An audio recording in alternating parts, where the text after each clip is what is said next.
Hello everyone. आज है 13 अक्टूबर 2022 और जैसे कि आपने थंबनेल में देखा, आज हम कवर करने वाले हैं द इंडियन एक्सप्रेस की न्यूज़ एनालिसिस। तो आप लोग चाहें तो मुझे मेरे सोशल मीडिया पे फॉलो कर सकते हैं, लिंक डिस्क्रिप्शन में है।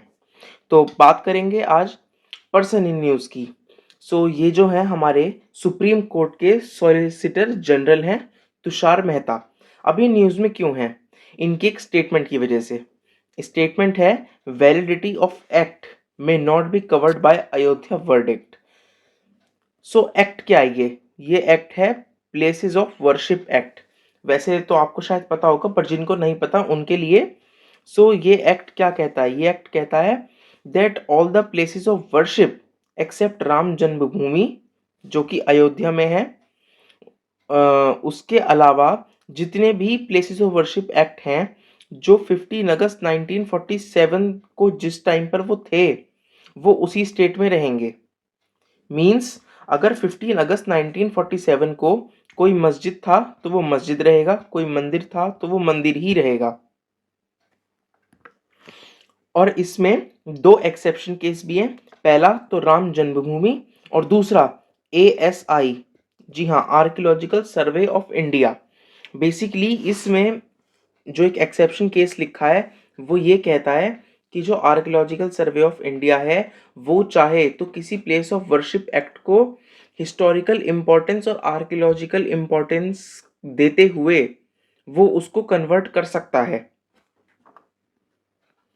अब ये जो एक्सेप्शन है ये एक प्रॉब्लमेटिक एक्सेप्शन है, क्योंकि कुछ कम्युनिटीज़ इसका मिसयूज़ कर रही हैं। हालांकि ये मेरा पर्सनल ओपिनियन है, बट जैसे कि हिंदू कम्युनिटी, तो ASI जो एक एक्सेप्शन है, आर्कियोलॉजिकल सर्वे ऑफ इंडिया का जो एक्सेप्शन है, उसको लेकर काफ़ी सारे पिटीशन डाले जा रहे हैं, काफ़ी केसेस हो रहे हैं और बातें हो रही हैं एक प्लेस ऑफ वर्शिप को दूसरी प्लेस ऑफ वर्शिप में चेंज करने की। तो इसी के ऊपर इनका स्टेटमेंट आया है कि आप जो राम जन्मभूमि वाला जो अयोध्या का वर्डिक्ट था, उसको आप प्लेस ऑफ वर्शिप एक्ट से नहीं बदल सकते। द वैलिड ऑफ एक्ट में not be covered by the Ayodhya verdict. तो बेसिकली इसलिए ये न्यूज़ में है। और ये जो पूरा केस है ये किसके सुपरविजन में है? Chief justice of India UU Lalit ji के। अब जो इसकी नेक्स्ट हियरिंग है वो होगी हमारे नेक्स्ट, जो हमारे upcoming chief justice of India हैं, मैंने प्रीवियस लेक्चर में डिस्कस भी किया था, DY चंद्रचूड़ जी, तो उनके अंडर होगी। This is all about this. तो अब शुरू करते हैं। तो शुरुआत करते हैं थॉट ऑफ द डे से, और ये मेरा पर्सनली फेवरेट थॉट है कि सफल होने के लिए 3 नियम: खुद से वादा, मेहनत ज़्यादा और मजबूत इरादा। खुद से वादा करो, उस पे मेहनत ज़्यादा करो और इरादा मजबूत रखो। ये कंसिस्टेंट रहो, हर चीज़ में कंसिस्टेंट रहो। नाउ आज डे क्या है? आज है 13 अक्टूबर। तो आज के दिन आज 13 अक्टूबर को एनुअली ऑब्जर्व किया जाता है international day for natural disaster reduction. अच्छा, कई जगह इसको नेचुरल डिजास्टर रिडक्शन भी कहा जाता है, तो कई जगह international day for disaster risk reduction भी कहा जाता है। तो बेसिकली इसके ऊपर थोड़ा सा कुछ डिस्कशन करेंगे। बेसिकली ये जो डे सेलिब्रेट ऑब्जर्व किया जाता है वो सेंडाई फ्रेमवर्क को ध्यान में रख के किया जाता है। सेंडाई फ्रेमवर्क के बारे में थोड़ा बताऊंगा। बेसिकली 2004 में, अगर आपको पता हो, तो एक बहुत बड़ी, अब तक की सबसे बड़ी सुनामी आई थी, जो कि इंडियन ओशन सुनामी के नाम से फेमस है। इंडियन ओशियन सुनामी ये 2004 में आई थी, जिसने कई सारे कंट्रीज को इफेक्ट किया था। From India from India to United States and to Africa. पूरे इंडियन ओशन में इसके इम्प्लीकेशंस देखने को मिले थे। जैसे कि कुछ कंट्रीज हैं, इंडिया, श्रीलंका, पाकिस्तान, बांग्लादेश, बर्मा, ऐसे देशों पे बहुत ज़्यादा इफेक्ट पड़ा था। और कुछ आशियान ग्रुप्स भी थे, आशियान ग्रुप की कंट्रीज भी थी, जैसे इंडोनेशिया, मलेशिया, फिलीपींस। तो इन पर बहुत ज़्यादा इम्प्लीकेशंस देखने को मिले थे और लगभग लगभग 10 साल लगे थे इससे रिकवर होने में। तब की रिपोर्ट्स ने भी यही कहा था कि 10 साल लगेंगे जो ये डिज़ास्टर आया है ये। वैसे सुनामी के बारे में अगर मैं कुछ आपको बताऊँ तो सुनामी बेसिकली एक अर्थक्वेक होता है जो कि ओशियन में आता है। ठीक है? That's all about this. तो आज का लेक्चर बहुत लंबा हो सकता है जहाँ तक मेरा ख्याल है, वैसे कोशिश करूँगा कि शॉर्ट में ही हो जाए। आज बहुत कुछ है पढ़ने को, काफ़ी सारे टॉपिक्स हैं रिलेवेंट। तो शुरुआत करते हैं इन फोकस टुडे से। तो आज हम क्या पढ़ने वाले हैं? आज हम पढ़ने वाले हैं इन्फ्लेशन के बारे में। तो जो कंज्यूमर रिटेल इन्फ्लेशन है और वो किस तरीके से बढ़ रही है और क्या उसकी फ्यूचर प्रेडिक्शंस हैं, उसके बारे में पढ़ेंगे। डिमोनेटाइजेशन, यार ये 2016 का टॉपिक है और ये फिर से कैसे आ गया आप सोच रहे होंगे। तो इसके ऊपर सुप्रीम कोर्ट में कुछ चल रहा है, उसके ऊपर हम डिस्कस करेंगे। गाम्बिया डेथ, तो अब तक आपने शायद ये पढ़ भी लिया होगा कि गाम्बिया में इंडियन कफ सिरप पीने की वजह से 66 चिल्ड्रंस की डेथ हुई है। तो उसके ऊपर इंडियन गवर्नमेंट ने कुछ एक्शन लिया है, उसके ऊपर देखेंगे। और आइवरी बैन, तो आइवरी बैन थोड़ा नमीबिया से रिलेटेड है। नमीबिया जो हमने चीता जो एक्सचेंज किया है अभी, उससे रिलेटेड है, इसके ऊपर डिस्कस करेंगे। कोविड, ये कोविड पीछे नहीं छोड़ने का, तो इसके ऊपर भी एक आज आर्टिकल आया है, इसके ऊपर भी डिस्कशन करेंगे। इंडियन स्टूडेंट्स, तो जो इंडियन स्टूडेंट्स हैं वो कैसे जब बाहर पढ़ने जाते हैं, बाहर रह जाते हैं, तो क्या रिपोर्ट्स आई हैं और क्या स्टैटिस्टिक्स है, इसके ऊपर डिस्कशन करेंगे। वाइल्ड लाइफ रिपोर्ट, तो एक रिपोर्ट और आई है वाइल्ड लाइफ के ऊपर, ये बेसिकली 5 ईयर रिपोर्ट है, तो इसके ऊपर हम डिस्कशन करेंगे। मल्टी स्टेट कॉरपोरेशन लॉ, तो बेसिकली ये कोई लॉ भी पास नहीं हुआ है, ये अभी अंडर ऑब्जर्वेशन है, हम इसके ऊपर डिस्कस करेंगे। प्लेसेस ऑफ वर्शिप एक्ट, इसके ऊपर हम ऑलरेडी डिस्कस एक्चुअली कर चुके हैं। और रिमोट विलेजेस, हाँ रिमोट विलेजेस पर हम डिस्कशन करने वाले हैं और कैसे आर्टिकल 280 जो कि फाइनेंस कमीशन को दिखाता है और गवर्नमेंट ऑफ इंडिया एक्ट 1935, इसका इससे क्या रिलेटेड है, ये इसके बारे में डिस्कशन करेंगे। निर्मला सीतारमन जी जो हमारी फाइनेंस मिनिस्टर हैं, हमारी वित्त मंत्री, तो उनकी एक स्टेटमेंट है और उनका कुछ कहना है, उसके ऊपर भी डिस्कशन करेंगे। और हाँ, इंडो यूके एफटीए, एफटीए मतलब फ्री ट्रेड एग्रीमेंट। तो इंडिया और यूनाइटेड किंगडम के बीच जब बोरिस जॉनसन यूनाइटेड किंगडम के प्राइम मिनिस्टर थे, आपको पता होगा उन्होंने अभी रिजाइन किया है, तो जब वो प्राइम मिनिस्टर थे तब एक एफटीए की बात हुई थी इंडिया और यूनाइटेड किंगडम के बीच। बट अब यूनाइटेड किंगडम बैकस्टैप कर रहा है, आपको पता होगा यूनाइटेड किंगडम की जो करेंसी है पाउंड, वो क्रैश कर चुकी है और बहुत ज़्यादा वहाँ पर मैं कह सकता हूँ इन्फ्लेशन वगैरह आया हुआ है। तो उसके ऊपर खैर हम डिस्कशन करेंगे कि क्या है और क्यों बैकस्टैप कर रही है और क्या इसके इम्प्लीकेशंस होंगे। इसके अलावा आईएमएफ की एक रिपोर्ट आई है और ये सुन के हर इंडियन को बहुत ज़्यादा प्राउड होने वाला है और बहुत ज़्यादा ग्रोथ दिखाई है इंडिया की, और मतलब चाइना की भी थोड़ी दिखाई है बट सबसे ऊपर इंडिया है उस लिस्ट में। इसके अलावा लैंग्वेज पैनल और क्या कमेटी बिठाई गई है और क्या डिस्कशन चल रहा है और अमित शाह जी कैसे जुड़े हुए हैं और क्या कंट्रोवर्सी है, इसके ऊपर हम डिस्कशन कर रहे होंगे। So before moving to the lecture, मैं आपके लिए क्वेश्चन लेके आया हूं और मैं उम्मीद करता हूं आप सब इसका कमेंट सेक्शन में आंसर जरूर करेंगे। आंसर आपको मिलेगा वीडियो के एंड में, तो बने रहिएगा। तो क्वेश्चन है, wide shipping information exchange agreement, WSIE agreement, ये इंडिया ने किस देश के साथ किया है इन चारों में से? New Zealand, Russia, Japan, France. Answer मिलेगा आपको वीडियो के एंड में, तो बने रहिएगा। सो नाउ शुरू करते हैं फ्रंट पेज से। तो सबसे पहले इन्फ्लेशन के बारे में है। Inflation rises to 7.4% in September, factory output decline in August. तो बेसिकली यस, दो बातें लिखी हैं, एक इन्फ्लेशन के बारे में और एक फैक्ट्री आउटपुट के बारे में। And factory output is the real concern. तो बताया गया है जैसे सितंबर का जो पिछला महीना था उसमें 7.4% से इन्फ्लेशन, रिटेल इन्फ्लेशन, विच इन्फ्लेशन, रिटेल इन्फ्लेशन 7.4% उसने करी है। ज़्यादा कुछ पढ़ने की ज़रूरत नहीं है इसमें, हम ग्राफ देखेंगे। तो देखो रिटेल इन्फ्लेशन के बारे में पढ़ेंगे पहले। तो रिटेल इन्फ्लेशन जनवरी 2021 में 4.6 था, जनवरी 2021 2021 में 4.6 और सितंबर 2021 में 4.35, सिर्फ 4.35 गया था। अगर हम एग्रीगेटली देखें तो 4.6 से 4.35, बट सितंबर 2021 से जनवरी 2022 तक, लगभग 6 महीने तक ही, वो आधे साल में जस्ट 4.35 से 6.01 हो गया, और वो जनवरी 2022 से बढ़कर अब सितंबर 2022 तक 7.4 जा चुका है। तो आपने देखा कैसे एक साल के अंदर अंदर ही, या मैं कहूँगा 1.5 साल के अंदर अंदर ही 4.06% से 7.41% तक जा चुका है।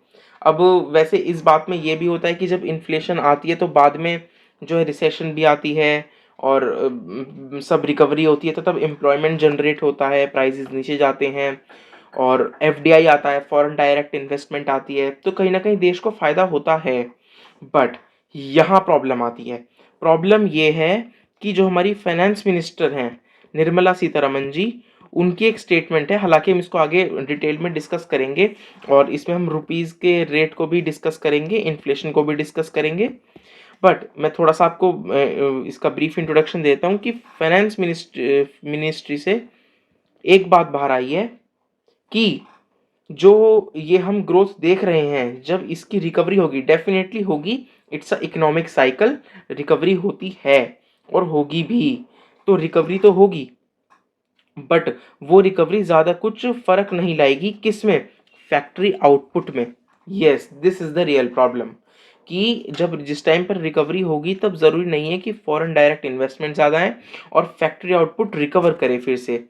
अब फैक्ट्री आउटपुट का ग्राफ क्या है, जो अप्रैल 2021 अप्रैल 2021 में 1.3 30 क्या नाम है 133.5 से अगस्त 2021 तक चला गया था, कितना, 13। आप देख रहे हो 90% की कट ऑफ हो गई, सिर्फ 10% बचा, 90% की कट ऑफ हो गई, सिर्फ और सिर्फ 10% बचा। और उसके बाद अब आप अगर देखो तो वो उसके बाद अगर आप देखो तो वो माइनस में जा चुका है, -0.8। वो इसके बाद 6.7 पर भी गया, ये पूरा डिक्लाइन कर ही रहा था। थोड़ा सा आपने देखा है इसके ऊपर शिफ्ट हुई, बट वो डेफिनेटली बाउंस बैक होगा थोड़ा बहुत। बट यही एक प्रॉब्लम है कि वो इस टाइम पर 0.8, माइनस के 0.8 फैक्ट्री आउटपुट ग्रोथ हुई है, माने और कम हुई है आउटपुट। कहीं ना कहीं देखा जाए तो रिटेल इन्फ्लेशन और फैक्ट्री आउटपुट आपस में इंटरलिंक्ड होते हैं, है ना।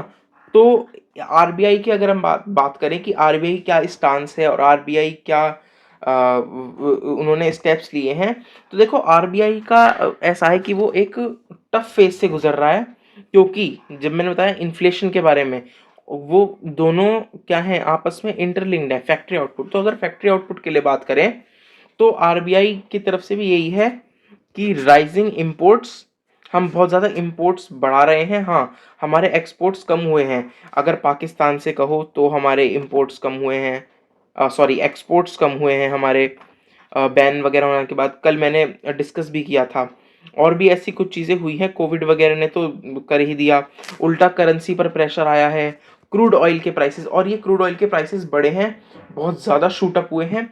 और कल भी ये वाली बात मैंने डिस्कस करी थी कि आग में घी डालने का काम रशिया और यूक्रेन की जो वॉर है उसने किया है।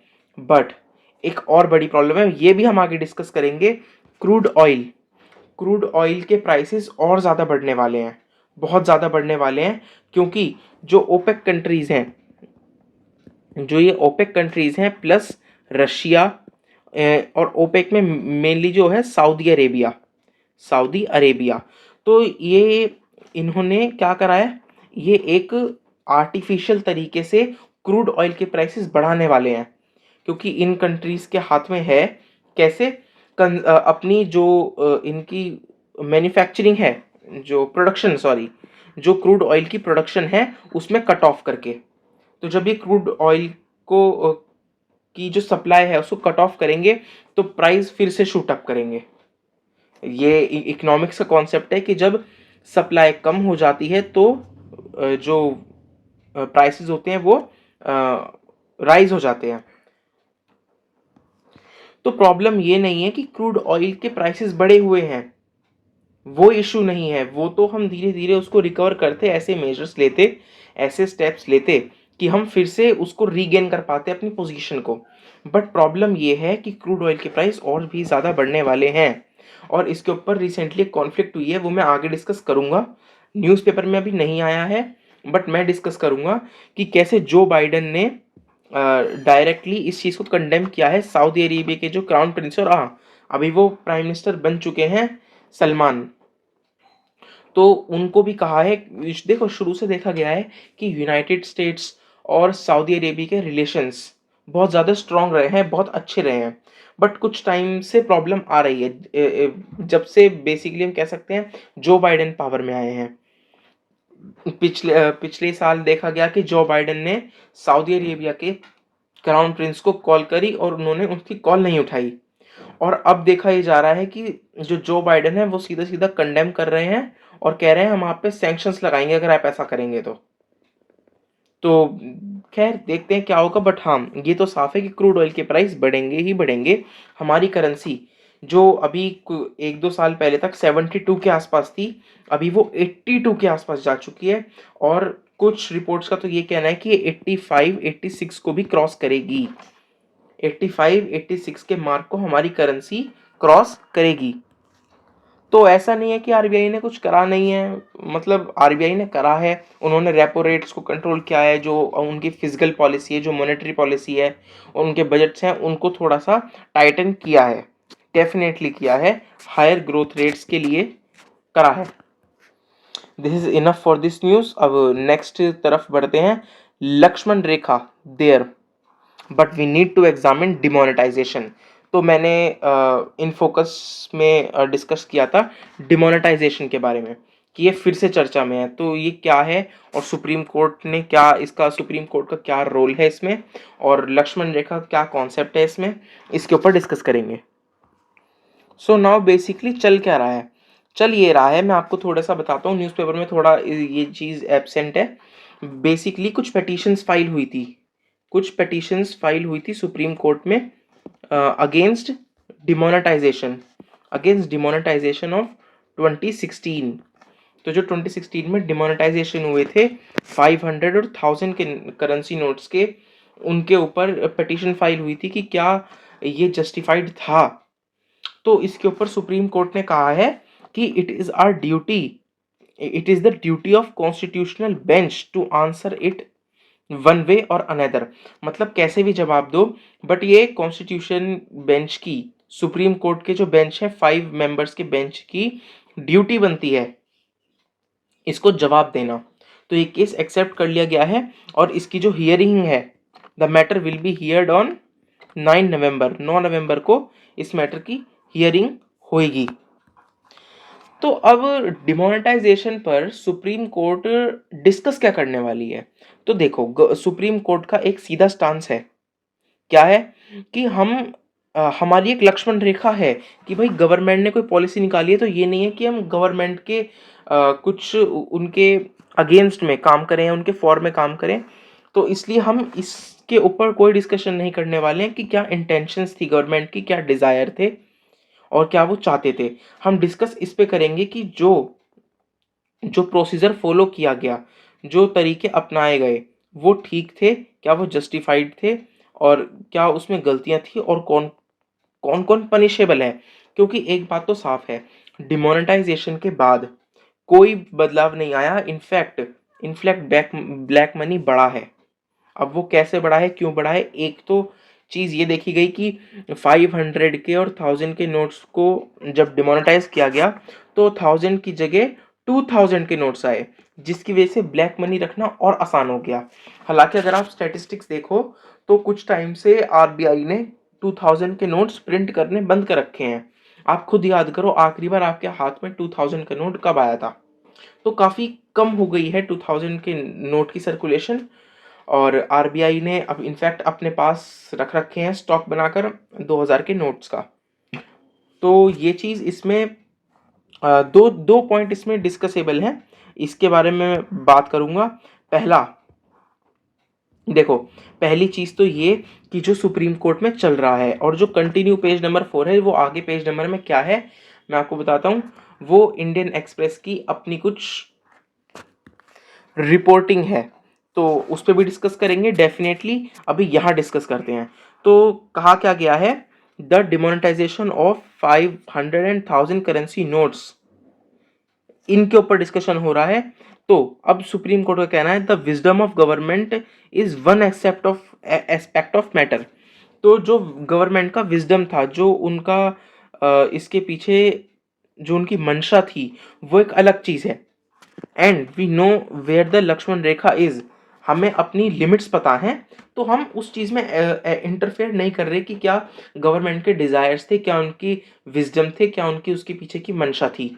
हम किस में इंटरफेयर कर रहे हैं, क्या मैटर क्या है, but the matter in which it is done and the procedure is something which can be examined. तो डिस्कशन का टॉपिक क्या है कि वो जो प्रोसीजर है, वो जो तरीका है, जो स्टेप्स अपनाए गए, वो कितने सही थे, कितने जस्टिफाइड थे, वो एग्जामिन करने लायक हैं, क्योंकि डिमोनेटाइजेशन इंडिया में फेल हुआ है। वैसे मैं आपको एक पर्सनली बात बताऊं, जितने भी देशों ने आज तक डिमोनेटाइजेशन किया है, हर जगह फेल हुआ है।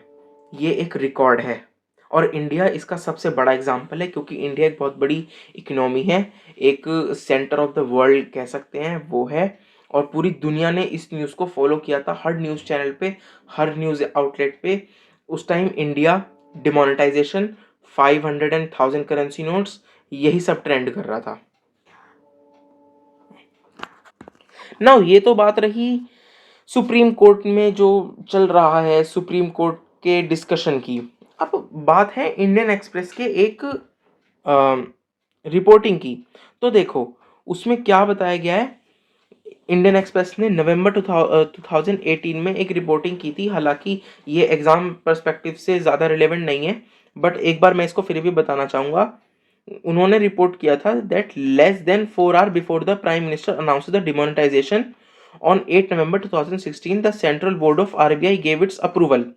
तो 4 घंटे के अराउंड पहले, 4 घंटे पहले डिमोनेटाइजेशन अनाउंस करने से 4 घंटे पहले प्राइम मिनिस्टर ने जब टीवी पे अनाउंस किया था रात को 8 बजे, तो उससे 4 घंटे पहले क्या आया था कि जो आरबीआई थी उन्होंने अप्रूवल तो दिया था। और डेफिनेटली अगर करेंसी की बात करें तो आरबीआई ही प्रिंट करती है, आरबीआई के पास ये अथॉरिटी है। मॉनेटरी पॉलिसीज, फिस्कल पॉलिसीज जो देश की रहती हैं वो आरबीआई के हाथों में है। आरबीआई की वो रिस्पॉन्सिबिलिटी भी है, अथॉरिटी भी है। तो उस अथॉरिटी के नाते आरबीआई से कंसर्न करना तो था ही। तो जब आरबीआई से कंसर्न किया तो आरबीआई ने अपना अप्रूवल तो दिया इस स्कीम को, बट ये बड़े प्रॉब्लमेटिक चीज है, बट रिजेक्ट किया था। रिजेक्ट क्या किया था, उस स्कीम को रिजेक्ट नहीं किया था, वो तो उन्होंने कर दिया था, बट रिजेक्ट क्या किया था, जो 2 की जस्टिफिकेशंस थी गवर्नमेंट की, जो प्राइम मिनिस्टर ने, आपको याद होगा, 2 जस्टिफिकेशन दी थी। एक तो ब्लैक मनी बाहर आएगा, एक तो ब्लैक मनी पे दिया था गवर्नमेंट ने, प्राइम मिनिस्टर ने ब्लैक मनी, और दूसरा दूसरा दिया था काउंटरफीट नोट्स। काउंटरफीट नोट्स क्या, जो डुप्लीकेट नोट्स थे उन पर दिया था कि एक तो ब्लैक मनी बाहर आएगा और जो डुप्लीकेट नोट्स होंगे वो किसी काम के नहीं रह पाएंगे। इन 2 बात में गवर्नमेंट ने इकोनॉमी बूस्ट करने की बात करी थी, और इन दोनों बातों को आरबीआई ने रिजेक्ट किया था। इन दोनों ही बातों को आरबीआई की तरफ से रिजेक्शन मिला था। उन्होंने डिमोनेटाइजेशन अप्रूव कर दिया, बट जो ये 2 बातें गवर्नमेंट ने कही थी, आरबीआई ने साफ मना करी थी कि नहीं होएगा। तो कहीं ना कहीं ये चीज सही भी निकली, आरबीआई का जो प्रेडिक्शन था वो एकदम एक्यूरेट था। ठीक है, तो इसके बारे में इतना ही है। Now let's move on to the third. मैंने स्टार्टिंग में भी ये डिस्कस किया था कि एक इंडियन फार्मास्यूटिकल कंपनी है, मेडेन फार्मास्यूटिकल, हरियाणा बेस्ड। तो इनके कफ सिरप की वजह से ऐसा एलिगेशन है, किसका, WHO का, वर्ल्ड हेल्थ ऑर्गेनाइजेशन का, कि इनके कफ सिरप की वजह से 66 चिल्ड्रन की डेथ हुई है गाम्बिया में। अफ्रीका में।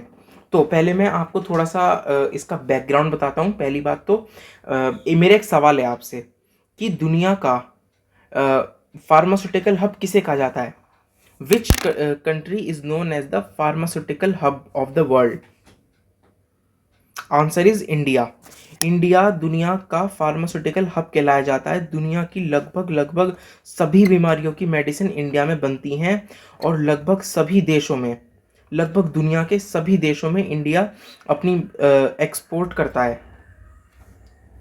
तो अब ये जो चीज़ हुआ है, जो ये इंसिडेंस हुआ है कि मेड इन फार्मास्यूटिकल की जो एक इंडियन फार्मास्यूटिकल कंपनी है, फार्मा मेडिसिन को बनाने वाली एक कंपनी ने की वजह से, ऐसा अभी एलिगेशन है, अभी कुछ प्रूव नहीं हुआ है, तो इसकी वजह से एक देश में, और वो भी दूसरे कॉन्टिनेंट के दूर के देश में, वो भी चिल्ड्रंस की, और वो भी इतने बड़े नंबर्स में 66 चिल्ड्रंस की डेथ होना, और फिर WHO जैसे इतने बड़े ऑर्गेनाइजेशन का सामने आकर कहना, ये इंडिया की एक इमेज जो है, जो उसको एक सॉफ्ट पावर बनाता है फार्मास्यूटिकल इंडस्ट्री में, और एक मतलब इंडिया का बहुत बड़ा डोमिनेंस है दुनिया भर में, तो उसको कहीं ना कहीं उसकी इमेज को डैमेज करता है। तो अब ये चीज़, हालांकि अब ये चीज़ जब देख लिए तो गवर्नमेंट शांत तो रहेगी नहीं, है ना? तो इसलिए गवर्नमेंट की तरफ से कुछ स्टेप्स उठाए गए हैं। जैसे कि अगर हम बात करें, जो हमारी हेल्थ और फैमिली वेलफेयर मिनिस्ट्री है, एक ही मिनिस्ट्री है ये, हेल्थ मिनिस्ट्री। तो जो हेल्थ मिनिस्ट्री ने एक पैनल बनाया है, मैंने स्टार्टिंग में डिस्कस किया था कि उन्होंने एक पैनल क्रिएट किया है, 4 मेंबर्स का बेसिकली ये पैनल है। अब इसमें हुआ क्या है, तो ये कमेटी जांच करेगी कि वो जो डेथ्स हुई हैं, 66 चिल्ड्रंस की जो डेथ हुई हैं, ये क्या वाकई में इस कफ सिरप की वजह से हुई हैं? तो ये इनको चेक करना है। और दूसरा स्टेप, ये तो पहला स्टेप था जो गवर्नमेंट ने उठाया।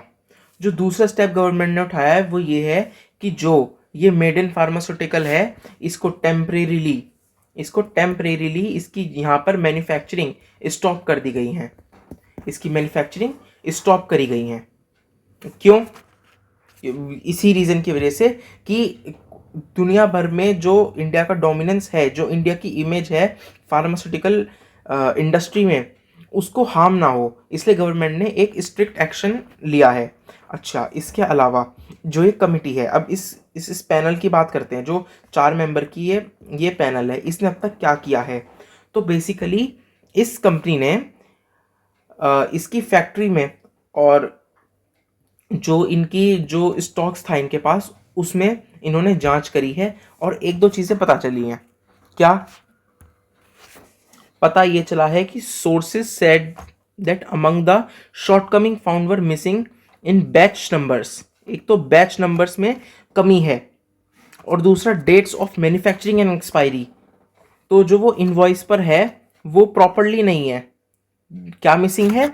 जो मैन्युफैक्चरिंग डेट और एक्सपायरी डेट है इनवॉइस पर से, एक तो वो मिसिंग है, और दूसरा जो उसके बैच नंबर हैं, बैच नंबर मैन्युफैक्चरिंग वगैरह के टाइम पर ये एक हर एक प्रोडक्ट को लगाए जाते हैं, तो एक तो वो बैच नंबर और एक डेट्स इसकी मैन्युफैक्चरिंग की और एक्सपायरी की डेट्स, वो इसमें मेंशन नहीं है। तो ये स्टेप तो उस पैनल ने उठाए हैं, जो 4 मेंबर का जो पैनल बनाया गया है। गवर्नमेंट ने क्या किया है? गवर्नमेंट ने जैसे ही WHO की, ये अब की बात नहीं है, जब WHO का अलर्ट आया था उसी के बाद जो मेड इन फार्मास्यूटिकल कंपनी के जो वही कफ सिरप थे, उनके 4 सैंपल को कहाँ भेजा है? सेंट्रल ड्रग लेबोरेटरी कोलकाता में। ये एक सेंट्रल ड्रग लेबोरेटरी कोलकाता में उसको भेजा है। Now the next news is related to the GS2 polity. Now इस न्यूज़ में क्या है? इसमें है government clears bill to amend multi state cooperative law. अब देखो, सबसे पहली बात तो ये बिल, कई लोगों के दिमाग में आता है कि बिल क्या कानून है या एक्ट है या क्या है। तो मैं आपको पहली बार बताता हूँ, ये एक लेजिस्लेटिव प्रोसेस के अंदर आता है, लेजिस्लेटिव प्रोसेस के, जिसमें क्या होता है, सबसे पहले गवर्नमेंट एक जो भी जिसको कानून बनाना होता है, जो रूलिंग गवर्नमेंट होती है, जब उसको एक कानून बनाना होता है ना, तो वो क्या करती है? वो एक ड्राफ्ट तैयार करती है। इसका क्या करती है? इसका एक ड्राफ्ट तैयार करती है। और वो ड्राफ्ट जब असेंबली में प्रेजेंट होता है, तब वो क्या बन जाता है? वो बन जाता है बिल। और फिर उस बिल पे दबा के क्या होता है, उस पर डिबेट्स होती हैं और फिर उसको मान्यता मिलती है किससे, जो वहाँ के स्पीकर होते हैं, देन प्रेसिडेंट, इन सब से। जब उनको अप्रूवल मिल जाता है तब वो क्या बन जाता है, तब वो बन जाता है क्या, एक्ट। तब वो क्या बन जाता है, एक्ट। तो बेसिकली क्या हुआ है अभी कि एक क्लियर कर दिया गया है बिल, क्या, एक बिल क्लियर कर दिया गया है, वो एक एक तरीके से क्या कह सकते हैं, एक्ट बना दिया गया है। ठीक है, बल्कि अब वो एक्ट बनेगा, कैसे बनेगा, बिल क्लियर करना क्या होता है, ये सब देखते हैं आगे। और ये कॉर्पोरेटिव लॉ वगैरह क्या है, क्या पहले भी ऐसा था और अब आया है, तो क्या इसमें चेंजेस आए हैं, क्या है, देखते हैं। तो यूनियन कैबिनेट, सबसे पहले ये आती है बात, यूनियन कैबिनेट कौन सी है। तो हम बात कर रहे हैं कॉपरेटिव लॉ की। तो आपको याद होगा अभी पिछले साल आई थिंक 2019 में या फिर 2020 में, जहाँ तक मेरा ख्याल है 2020 की बात है ये, कि 2020 में कैबिनेट रिशफल हुई थी यूनियन गवर्नमेंट में। कैबिनेट रिशफल में क्या किया गया था कि मिनिस्ट्रीज और उसके मिनिस्टर्स को आपस में रिशफल किया गया था, चेंज किया गया था। तो इसी में एक नई मिनिस्ट्री को इंट्रोड्यूस किया था। कौन सी थी वो, कोऑपरेटिव मिनिस्ट्री। क्या थी, कोऑपरेटिव मिनिस्ट्री को इंट्रोड्यूस किया गया था। और इसको किसी और को नहीं, हमारे जो अब के होम मिनिस्टर हैं अमित शाह, उनको दिया गया था। तो वैसे काफ़ी कम लोगों को ये वाली बात पता है कि जो हमारे होम मिनिस्टर हैं अमित शाह, उनके अंडर दो मिनिस्ट्री आती हैं, एक तो होम मिनिस्ट्री और एक कोऑपरेटिव मिनिस्ट्री। ठीक है, अब पहली बात तो ये है कोऑपरेटिव क्या है, ये कोऑपरेटिव, ये बेसिकली कोऑपरेटिव सोसाइटी है। कोऑपरेटिव सोसाइटी वो क्या होता है जी, तो एक जो बिजनेस फर्म होती है, क्या, बिजनेस फर्म जो भी बिजनेस परफॉर्म करती है, वो ना उसके कई सारे टाइप्स हो सकते हैं, वो कई तरीकों से रन कर सकती है। जैसे फॉर एग्जांपल एक तो हो सकता है कि वो पार्टनरशिप में है ना, एक हो सकता है कि वो सोल प्रोप्राइटर है, ठीक है, अकेले ही बिजनेस करते हैं। एक हो सकता है कि वो कंपनी है, एक कंपनी हो सकती है। ठीक है, ऐसी एक हो सकती है एनपीओ, जिसको हम कई बार, नॉन प्रॉफिट ऑर्गेनाइजेशन है, जिसको हम कई बार एनजीओ बोल देते हैं। ठीक है, और ऐसी एक आती है कोऑपरेटिव सोसाइटीज। क्या आती है, कोऑपरेटिव सोसाइटीज। अब कोऑपरेटिव सोसाइटीज क्या होती हैं, कैसे रन करती हैं, थोड़ा शॉर्ट में डिस्कस करेंगे। तो कोऑपरेटिव सोसाइटीज ना बेसिकली एक ग्रुप ऑफ पीपल होता है, एक स्पेसिफिक होती है। जैसे स्पेसिफिक से मेरा मतलब है कि फार्मर की कोऑपरेटिव सोसाइटी होगी। तो सपोज फार्मर का एग्जांपल लेते हैं, तो अगर फार्मर की कोऑपरेटिव सोसाइटी है तो क्या होगा, उसमें सपोज 20 फार्मर इकट्ठे होके एक कोऑपरेटिव सोसाइटी को फॉर्म करते हैं। अब उसमें क्या करेंगे, ये उसमें थोड़े थोड़े कंट्रीब्यूशन देंगे, है ना, और एक पूरा क्या कर देंगे, इन्वेस्टमेंट कर देंगे उस सोसाइटी में। अब उसमें ये परचेज करेंगे फर्टिलाइजर्स को, पेस्टिसाइड्स को, और जो भी बाकी दवाइयाँ आती हों या जो भी कुछ भी फार्मिंग से रिलेटेड हो, मशीन्स हों, टूल्स हों। ठीक है, और ये सब प्रोवाइड करवाते हैं ये मिलकर ये क्या करेंगे, परचेज कर लेंगे बाहर से। ठीक है, और फिर ये कौन खरीदेगा इनसे, ये जो मेंबर्स हैं ना सारे, यही अपनी ही सोसाइटी से खरीदेंगे। जी हाँ, ये अपनी ही सोसाइटी से वो सारा सामान खरीदेंगे जो इन्होंने मिलकर खरीदा है। ऐसा क्यों करते हैं ये, ऐसा इसलिए करते हैं जिससे कि कॉस्ट रिडक्शन हो सके। मतलब अगर एक मैन्युफैक्चर है, वो देता है डिस्ट्रीब्यूटर को 10 रुपये का, यहाँ सपोज मान लो 15 का हो गया। डिस्ट्रीब्यूटर देता है होलसेलर को, वो 20 का हो गया। और फिर ये इसको देता है रिटेलर को, वो 25 का हो गया। ठीक है, और वो आगे देता है 30 का। ठीक है, तो जो 10 का सामान था वो 30 में बिकता है। तो इन सबको जो मिडिल मैन की कॉस्ट है, इन सबको क्या कर देते हैं, ये कट कर देते हैं। मिडिल मैन की सारी कॉस्ट को ये क्या करते हैं, कट करते हैं। और डायरेक्ट ये किससे खरीदते हैं, प्रोड्यूसर से। डायरेक्ट ये प्रोड्यूसर से खरीदते हैं कोऑपरेटिव सोसाइटीज़। और सारी मिडिल मैन की कॉस्ट कम हो जाती है, तो ये 10 रुपीज़ में खरीदते हैं और अपना प्रॉफिट लेकर ये 15 में उसको परचेज कर लेते हैं। तो जहाँ पे पहले 30 में करते, अभी 15 में करने लगे। तो ये होती है कोऑपरेटिव सोसाइटी, ऐसे ही काम करती है। तो इसके मिनिस्टर कौन है, जो कोऑपरेटिव मिनिस्ट्री है, मिनिस्ट्री ऑफ कोऑपरेटिव या फिर यूनियन मिनिस्ट्री ऑफ कोऑपरेटिव, ये अलग अलग नाम है। तो इसका जो मिनिस्टर है वो है अमित शाह जी। तो ये जो बेसिकली आया है, ये जो कह रहे हैं मल्टी स्टेट कोऑपरेटिव लॉ, ये जो आया है ये किसके अंडर आया है, ये हमारे अमित शाह जी के अंडर आया है। ठीक है, तो अभी इसके ऊपर थोड़ा सा डिस्कशन करेंगे, ज़्यादा नहीं। ठीक है, the union cabinet ministry on Wednesday approve the multi state cooperative society amendment bill 2022। ठीक है, 2022 कौन सा? मल्टी स्टेट कोऑपरेटिव सोसाइटी, ये रहा multi state cooperative society bill. तो बेसिकली लॉ बनेगा, अभी ये बिल पास हुआ है, ये लॉ बनेगा कब? विंटर सेशन में। तो पार्लियामेंट के ना 3 सेशन होते हैं बेसिकली पार्लियामेंट के 3 सेशन होते हैं, एक समर सेशन, एक मॉनसून, ठीक है, और एक आता है विंटर सेशन। हालांकि एक बजट सेशन भी होता है, वो अलग है। ये 3 सेशन होते हैं। इसमें ये है कि एक साल में 3 सेशन होना कंपलसरी है और इनके बीच में 6 महीने से कम का टाइम पीरियड होना चाहिए, एक ये चीज़ भी है। ठीक है, तो ये ऐसी मैंने बता दिया, हालांकि इस न्यूज़ से इसका रिलेवेंस है नहीं। तो बेसिकली जो विंटर सेशन आएगा अब, तो ये उसमें ये क्या नाम है, ये जो ड्राफ्ट है जो बिल को करा गया है, ये बिल वहाँ प्रेजेंट होएगा और फिर ये एक्ट में इसके ऊपर डिबेट होंगी और फिर ये एक्ट बनेगा। ठीक है, इसके साथ अमित शाह जी का एक और स्टेटमेंट है कि वो अनाउंस करना चाहते हैं न्यू कोऑपरेटिव पॉलिसी। किसको? न्यू कोऑपरेटिव पॉलिसी को। और ये अच्छा है कि अगर एक आउटडेटेड पॉलिसी की जगह एक अपडेटेड पॉलिसी उसको रिप्लेस करती है, तो ये कहीं ना कहीं वेलफेयर की तरफ ही हमारा एक स्टेप है। बस इसके बारे में ऐसा कुछ ज़्यादा है नहीं बताने को। एक चीज़ हाँ ज़रूर बताऊंगा कि ये 97th, ये याद रखिएगा, 97th constitutional amendment, 97th constitutional amendment के अंडर आई है। अब 97th कॉन्स्टिट्यूशनल अमेंडमेंट क्या है, वो क्या स्टेट करता है? वो बेसिकली 2011 का है।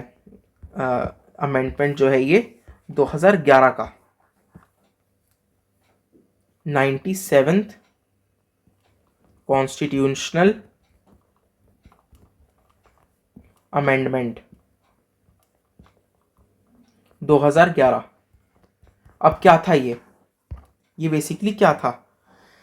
ये स्टेट ये एनेबल करता है, क्या करता है? एनेबल करता है कोऑपरेटिव सोसाइटीज़ को इन इंडिया में कोऑपरेटिव सोसाइटीज़ को एनेबल करता है। तो मतलब 2011 को कोऑपरेटिव सोसाइटी को मान्यता मिली थी। ठीक है, अभी सन याद रखना, 2011 को इंडिया में कोऑपरेटिव सोसाइटीज़ को मान्यता मिली थी और दुनिया में सबसे ज़्यादा कोऑपरेटिव सोसाइटीज़ इंडिया में ही हैं और सबसे ज़्यादा एक्टिवली इंडिया में ही काम करती हैं। ठीक है, तो हम सबसे पहले बात करेंगे कि इसका आने का मोटिव क्या है।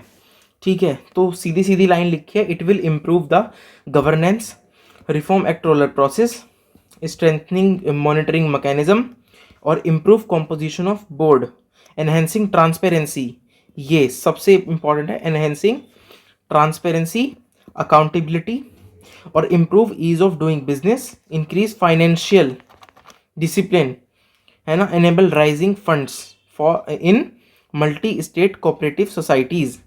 तो देखो, मैंने एक तो इसको हाईलाइट करा है, एनहेंसिंग ट्रांसपेरेंसी, इसको एक इंक्रीजिंग फाइनेंस या फिर कहो एनेबलिंग राइजिंग फंड्स, तो इसको करा है। तो देखो, ये दो बहुत बड़ी प्रॉब्लम थी। हालांकि अब तो ट्रांसपेरेंसी वाली चीज़ अब काफ़ी कम हो गई है। एक्चुअली जो पहले सोसाइटीज़ थी वो इतना ज़्यादा डिजिटली वो काम नहीं करती थी, तो उसमें काफ़ी करप्शन वगैरह देखा गया था। अब ये चीज़ें कम हो गई है वैसे। और रही बात फाइनेंशियल प्रॉब्लम्स की, तो हाँ, ऐसी कई सारी सोसाइटीज़ आज भी एग्जिस्ट करती हैं जो एक्चुअल में एग्जिस्ट तो करती हैं बट वो इनएक्टिव हो गई हैं। क्यों? क्योंकि वहाँ पे क्या है, उनको जो उनके पास फंड्स हैं उसकी कमी है। तो ये बेसिकली देखा जाए तो ये लॉ कुछ इसी तरीके से आएगा, इस तरीके से चीज़ों को लेकर आएगा कि ये वाली प्रॉब्लम्स जो हैं वो दूर हो सके। ठीक है, तो इसके लिए यही था। इसमें इतना ही है। हाँ, नेक्स्ट की तरफ चलते हैं। ये GS2 से पॉलिटी से ही डेफिनेटली उससे है और ये हम ऑलरेडी डिस्कस कर चुके हैं स्टार्टिंग ऑफ द वीडियो में। ठीक है, मुझे नहीं लगता दोबारा में डिस्कस करना चाहिए। ठीक है, ये हमारे सॉलिसिटर जनरल तुषार मेहता जी हैं, इनके बारे में हमने डिस्कस किया है। सो नेक्स्ट, तो अब आते हैं एडिटोरियल सेक्शन पर, और ज़्यादा नहीं है, 2 एडिटोरियल्स हैं, इनके ऊपर डिस्कस करेंगे। एक है फॉलिंग शॉर्ट, GS3 से हैं दोनों। फॉलिंग शॉर्ट जो है वो हमारा इकोनॉमी सेक्शन से है, और जो हमारा the virus in the winds है वो कोविड-19 के ऊपर है, साइंस एंड टेक से। तो स्टार्ट करते हैं। तो हाँ, सबसे पहले मैं ये बताऊंगा जो हमने अभी स्टार्टिंग में इन्फ्लेशन के ऊपर पढ़ा था, जिसमें हमने 7.4% की इन्फ्लेशन देखी थी सितंबर में। ये हमने ग्राफ देखा था ऊपर। तो इसमें आपको साफ दिख रहा है कि 7.4 अब सितंबर में है, और यही एक साल पहले था 4.6। तो इसके ऊपर हमारे कॉन्स्टिट्यूशन में कुछ लिखा है। क्या लिखा है देखिए, आरबीआई एक्ट सेक्शन 5। तो आरबीआई एक्ट सेक्शन 5 क्या कहता है कि अगर आरबीआई फेल हो जाता है अपने टारगेट्स पूरे करने में, तो उसको एक रिटन डॉक्यूमेंट प्रिपेयर करके किसको देना होगा? गवर्नमेंट ऑफ इंडिया को, the union government of India को एक रिटन डॉक्यूमेंट प्रिपेयर करके देना होगा। उसमें क्या, उसमें 3 पॉइंट्स उसको मेंशन करके देने हैं। पहला, रीजन फॉर फेलियर, कि जो उसके टारगेट्स थे और जो इन्फ्लेशन का जो उसके एस्टिमेशन थे उसमें वो फेल कैसे हो गया। ठीक है, ये डॉक्यूमेंट कब प्रिपेयर करना होता है? जब वो अपने जो उसके एस्टिमेटेड इन्फ्लेशन है उससे वो बाहर हो जाए, उससे एक्सीड कर जाए। तो इसमें एक तो उसको रीजंस लिख कर देने होंगे, रिटन डॉक्यूमेंट है ये, उसको रीजंस लिख कर देने होंगे कि क्यों उसके जो एस्टिमेशंस थे और जो उसके स्टेप्स थे वो फेल कर गए। दूसरी चीज़, रेमेडियल एक्शंस। अब जो सिनेरियो है उसको देखते हुए क्या एक्शन लिया जाना चाहिए और क्या अब तक लिया गया है, और अपने सजेशंस देगा वो सारे। और तीसरा, टाइम पीरियड देगा कि अब कितने टाइम पीरियड में वो उन टारगेट्स को पूरा कर सकता है। तो ये बेसिकली आरबीआई एक्ट 2005 के अंडर, आरबीआई एक्ट सेक्शन 5 के अंडर मेंशन है। ठीक है, तो इसमें एक टू टैकल इन्फ्लेशनरी प्रेशर, एक हमारी जैसे आरबीआई है वैसी आरबीआई के अंडर आती है मॉनेटरी पॉलिसी कमेटी, जिसको हम शॉर्ट में कहते हैं एमपीसी, मॉनेटरी पॉलिसी कमेटी। तो इन्होंने रेपो रेट को भी काफ़ी रेज किया है, 190 बेसिस पॉइंट्स पर रेपो रेट को रेज किया है। और कहीं ना कहीं देखा जाए तो उस रेपो रेट को इंक्रीज करना ही जो आरबीआई ने, मतलब करा तो एमपीसी ने बट वो आरबीआई के अंडर ही आती है। तो जो रेपो रेट इंक्रीज करा है, कहीं ना कहीं वही एक रीज़न है कि हमारा जो इंडियन रुपी है वो अभी 82 पर ही है, वरना कोई बड़ी बात नहीं होती कि वो 90 तक चला जाता। तो इस चीज़ को इग्नोर नहीं किया जा सकता कि आरबीआई ने काम किया है, बट जो उसके एस्टिमेशन थे, जो उसके टारगेट्स थे, वो उनको अचीव करने में फेल कर गया। अच्छा, एक चीज़ जो सबसे ज़्यादा इन्फ्लेशन देखी गई है वो सीरियल्स में, वेजिटेबल्स में, मिल्क, स्पाइसेस, इन चीज़ों में देखी गई है। इनफैक्ट वीट, जो रशिया यूक्रेन वॉर है उस वो रशिया भी और यूक्रेन भी, they are the net exporter of wheat. हालांकि इंडिया भी नेट एक्सपोर्टर है वीट का, इंडिया भी नेट एक्सपोर्टर है किसका? वीट का। बट द प्रॉब्लम इज कि मार्केट के रेट बढ़ गए हैं। क्यों? क्योंकि सप्लाई कम हो गई है। मार्केट के रेट बढ़ गए हैं क्योंकि सप्लाई कम हो गई है। अब इस चीज़ को टैकल करते हुए क्या स्टेप्स लिए हैं government of India, not RBI, RBI नहीं, गवर्नमेंट ऑफ इंडिया ने क्या स्टेप्स लिए हैं वीट को देखकर? तो वीट जो है पहले तो गवर्नमेंट ने बैन करने का प्लान किया था, बट जब इस बात का यूनाइटेड नेशंस में और WHO में, सभी जगहों पर जब ये कहने लगा कि आप बैन नहीं कर सकते, इतना रेट बढ़ गया है और ज़्यादा बढ़ जाएगा, तो गवर्नमेंट ऑफ इंडिया ने उस पर कुछ एक्साइज ड्यूटीज़ लगाई, उस पर कुछ टैक्सेस रेज करे और फिर उसको बेचना चाहा, जिसकी वजह से उसकी जो डिमांड है वो कम हो जाए। क्यों? क्योंकि अगर हमारे कंट्री में वीट के जो स्टॉक्स हैं, अगर वीट के स्टॉक्स हैं वो कम हो गए तो जो प्राइस है ना वो बढ़ जाएंगे, तो एक आम आदमी यार अफोर्ड नहीं कर पाएगा। ठीक है, तो इस चीज़ को देखते हुए गवर्नमेंट ने क्या किया, उसके स्टॉक्स को क्या कर दिया, थोड़ा सा फ्रीज कर दिया, उसके स्टॉक्स को फ्रीज कर दिया। क्योंकि इंडिया क्या है, नेट एक्सपोर्टर है। नेट एक्सपोर्टर किस चीज़ का? वीट का। वो दुनिया भर को एक्सपोर्ट करता है, जितने भी गल्फ कंट्रीज़ हैं और अफ्रीकन कंट्रीज़ हैं वहाँ पे इंडिया का, यूक्रेन का, रशिया का और चाइना और चाइना का। आप ये 4 ही कंट्रीज हैं, इंडिया, यूक्रेन, रशिया, चाइना, जो सबसे ज़्यादा करती थी। अब यूक्रेन और रशिया का बंद हो गया है, यूक्रेन में वॉर की वजह से और रशिया पे सैंक्शंस की वजह से। अब बात आती है इंडिया की और चाइना की। तो चाइना की और इंडिया की आबादी भी बहुत ज़्यादा है, तो कहीं ना कहीं चाइना ने भी बहुत ज़्यादा ड्यूटीज़ लगा रखी हैं, बहुत ज़्यादा जो है टैक्सेस लगा रखे हैं। तो जिसकी वजह से दुनिया का सबसे ज़्यादा क्या नाम है, प्रोडक्शन करने वाला वीट प्रोडक्शन कंट्री कौन सी है? दुनिया की सबसे ज़्यादा वीट प्रोडक्शन कंपनी वो है चाइना, नंबर 1 पे। और नंबर 2 पे कौन है? नंबर 2 पे है इंडिया। बट अगर हम बात करें नेट डोनर में, तो वो इंडिया है। क्यों? क्योंकि चाइना ज़्यादा डोनेट नहीं करता, वो डोमेस्टिकली कंज्यूम करते हैं अपने ही देश में। बट इंडिया वो क्या नाम है, एक्सपोर्ट करता है ज़्यादा से ज़्यादा। और पैंडमिक में तो हमने देखा कि इंडिया ने डोनेट भी बहुत किया है, तो चाइना ये नहीं करता। इसलिए चाइना दुनिया का सबसे बड़ा व्हीट एक्सपोर्टर नहीं है। वो कौन है? वो इंडिया है। बट प्रोड्यूसर कौन है? चाइना। ऐसे ही टी की बात करते हैं। अगर हम टी की बात करें तो उसमें भी देखा गया है कि चाइना ही सबसे बड़ा प्रोड्यूसर है टी का। और सेकंड नंबर पे आता है इंडिया, थर्ड पे आता था एक टाइम पर पाकिस्तान। वो काफ़ी पुरानी बात हो गई है, ठीक है। बट इसमें भी देखा जाए तो नेट एक्सपोर्टर टी का इंडिया है, चाइना नहीं, क्योंकि चाइना उसको डोमेस्टिकली कंज्यूम ज़्यादा करता है, ठीक है। और हालांकि ये बात भी देखने की है कि चाइना की और इंडिया की दोनों की पॉपुलेशन लगभग बराबर है। चाइना की और इंडिया की दोनों की पॉपुलेशन बराबर है, ठीक है। तो इसमें हाँ, इसमें एक चीज़ जो एक कंट्रोवर्शियल पॉइंट बन गया है और जिसकी वजह से ये एडिटोरियल भी आया है, क्या है? RBI communication to government, RBI communication to government on failure. तो ये कम्युनिकेशन कौन सा है? ये वही है, ये रिटन डॉक्यूमेंट, ये जो रिटन डॉक्यूमेंट है। तो इसमें लिखा है कि आरबीआई कम्युनिकेशन टू गवर्नमेंट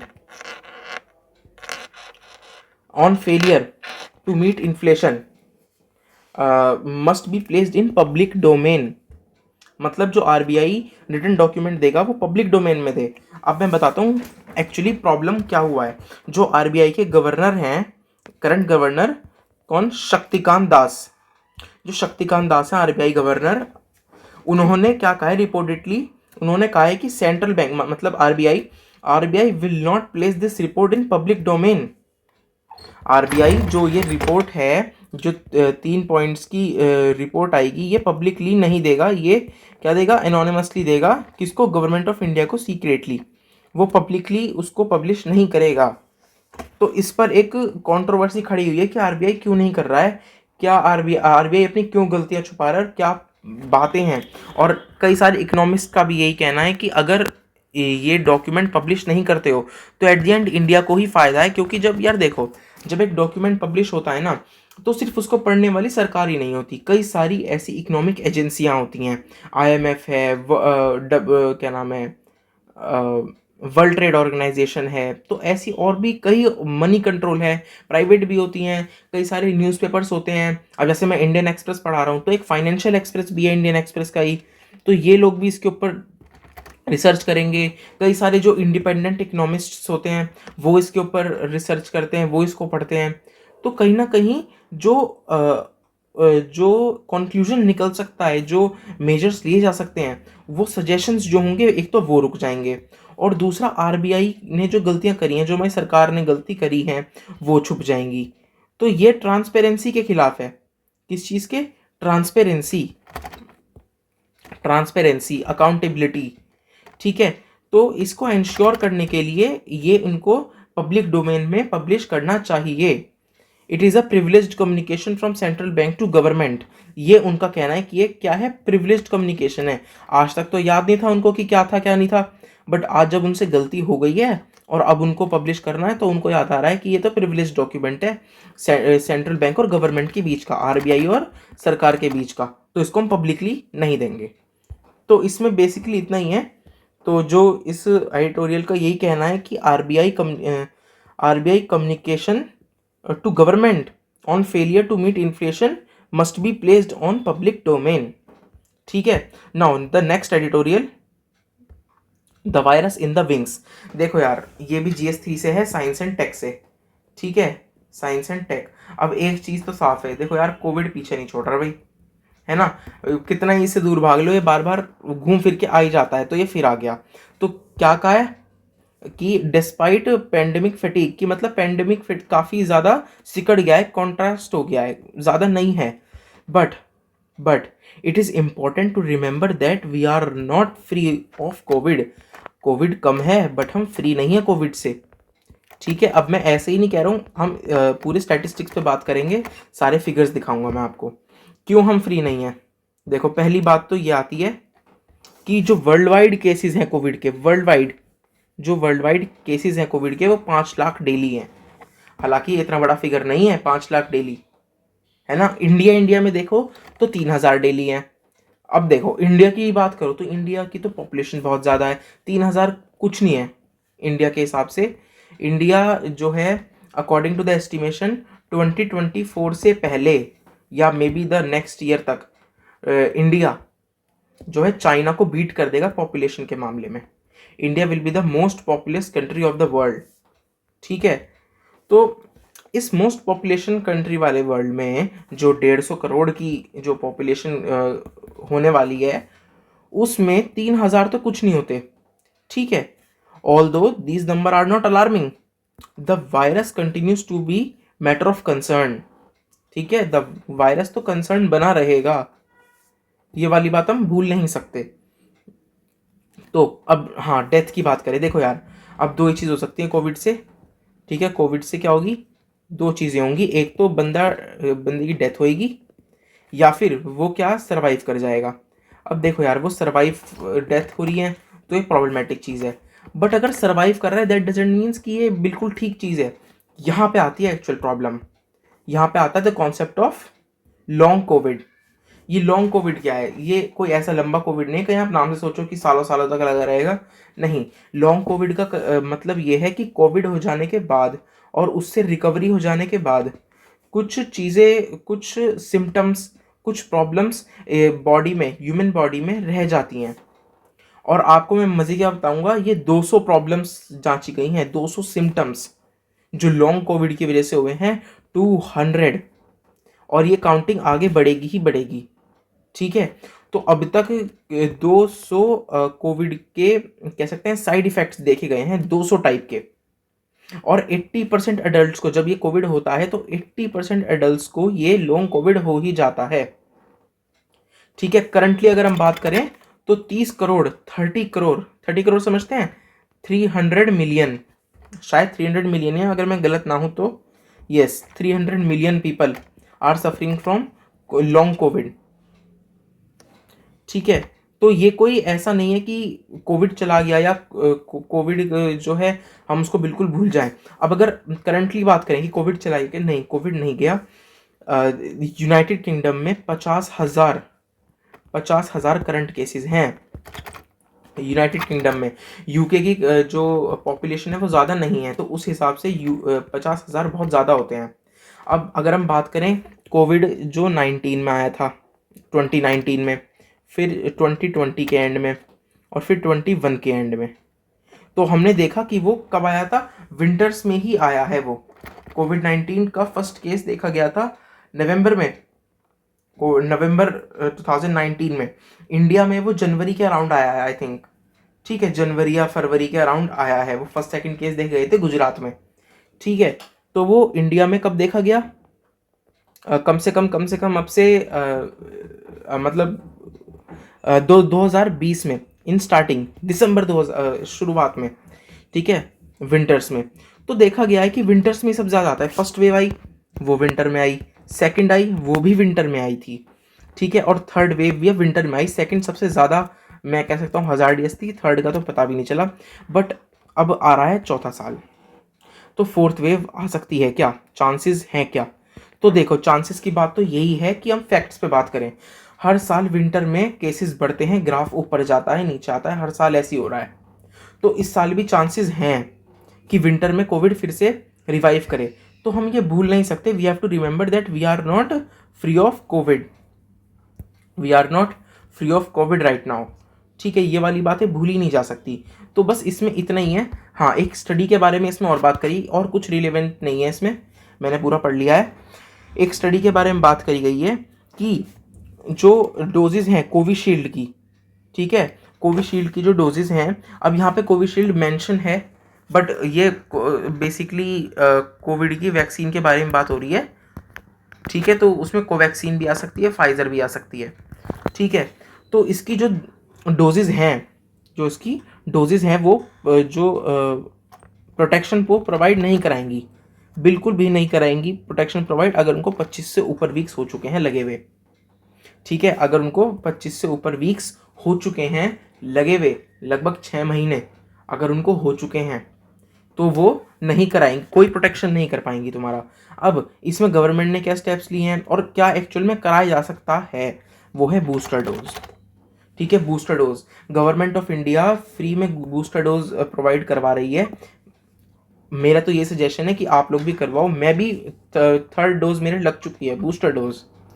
तो अब इस रिपोर्ट के अकॉर्डिंग तो बूस्टर डोज एक मस्ट है। अभी तक सबके माइंड में यही है कि हाँ लगवाओ ना लगवाओ, इट्स अ चॉइस, बट नहीं, बूस्टर डोज मस्ट है, ठीक है। तो इस आज के एडिटोरियल्स में इतना ही था। अब आगे चलते हैं। एक ये है, हाँ ये भी एक एडिटोरियल है, ये काफ़ी अच्छा एडिटोरियल है। तो so now express network section में आया है। ये एडिटोरियल है, काफ़ी इंपॉर्टेंट और काफ़ी ज़्यादा चर्चा में रहने वाला एडिटोरियल है। तो बेसिकली ये इंडियन स्टूडेंट्स के ऊपर है कि Indian students abroad most likely to stay back in the developed nation, मतलब जो इंडियंस बाहर अब्रॉड पढ़ने जाते हैं वो उसी देश में जॉब ज्वाइन कर लेते हैं और वहीं स्टे बैक कर लेते हैं।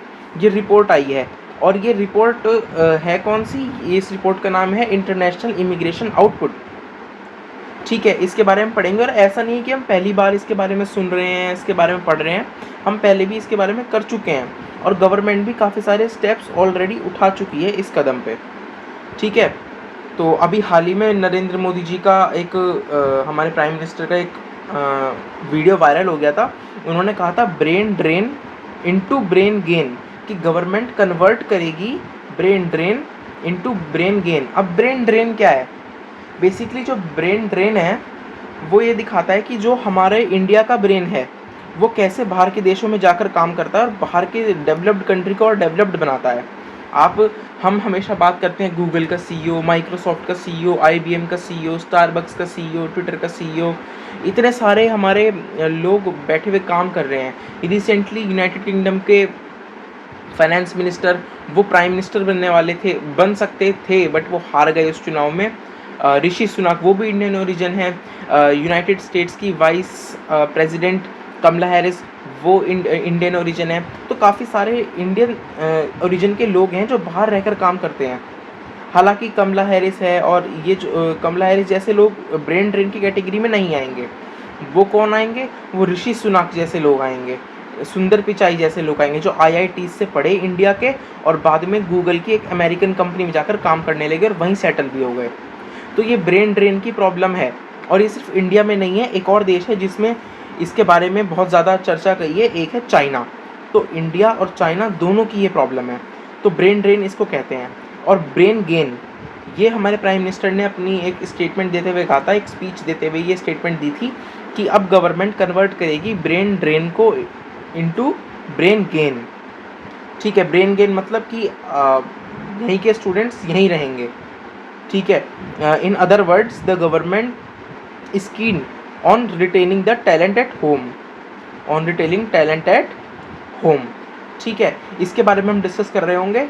तो बेसिकली इसमें क्या कहा गया है कि मोस्ट लाइकली जो स्टूडेंट्स होते हैं ना, वो वापस रह जाते हैं कहाँ पर, ज़्यादा OECD, organisation for economic corporation and development, basically group of countries है।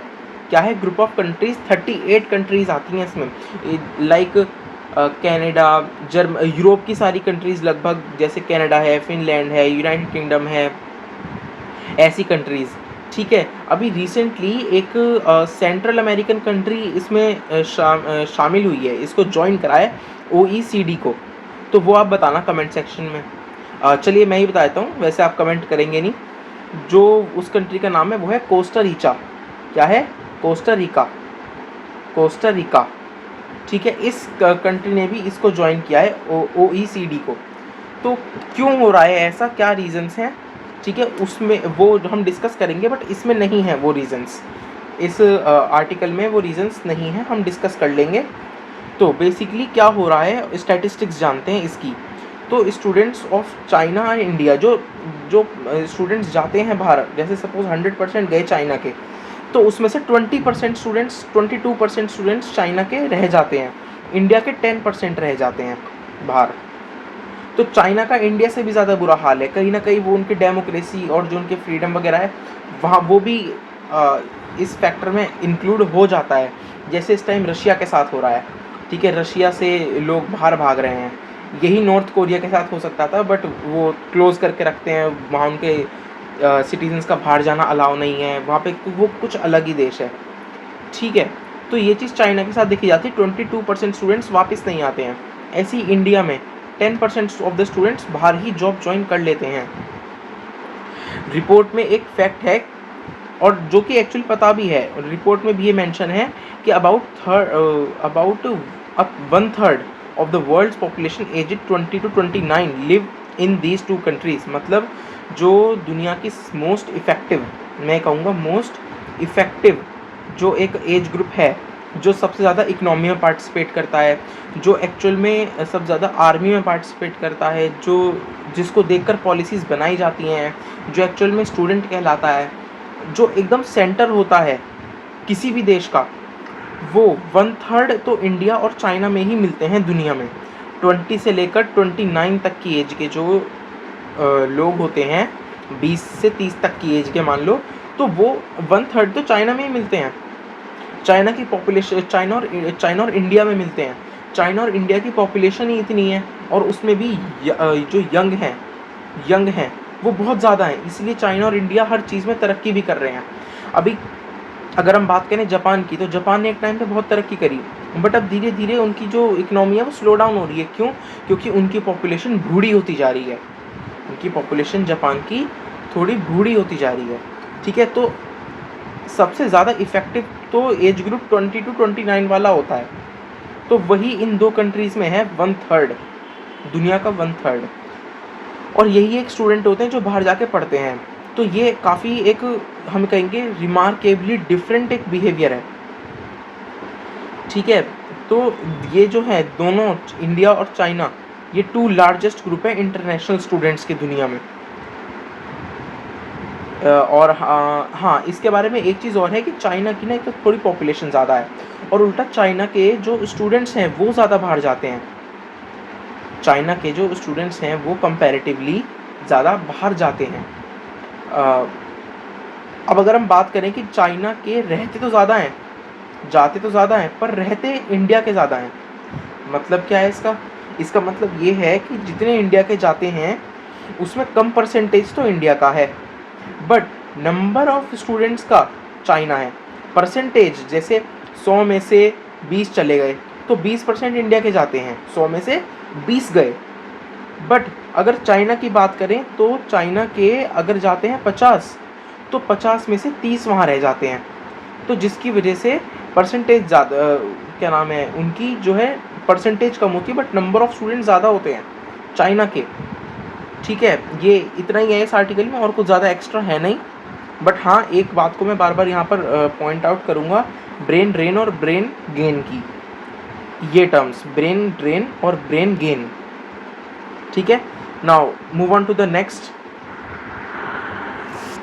तो अगला एक आर्टिकल फिर से GS3 पे, GS3 की काफ़ी सारी आर्टिकल आ गए हैं, एडिटोरियल्स आ गए हैं। तो ये है एनवायरनमेंट एंड इकोलॉजी पर, ठीक है, एनवायरनमेंट एंड इकोलॉजी। तो इसके अकॉर्डिंग ये कहा गया है कि 69% of wild life has abolished in 5 decades. 5 decades मतलब 50 ईयर्स में, पिछले 50 साल में जो है 69% वाइल्ड लाइफ ख़त्म हो चुकी है।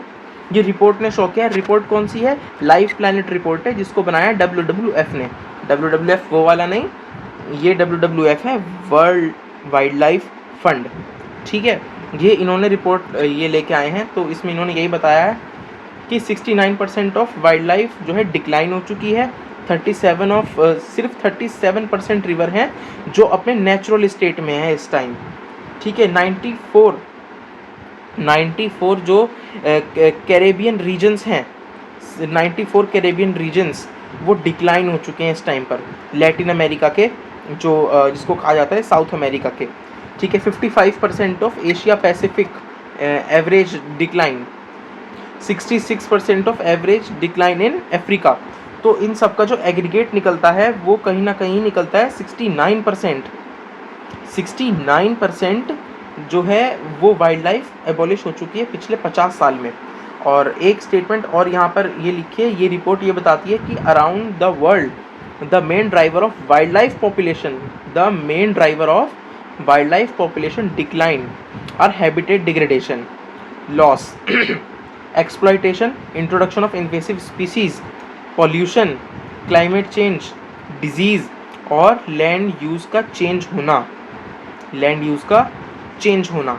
ये एनवायरनमेंट एंड इकोलॉजी का था जिसमें 69% आप याद रखिएगा। इसके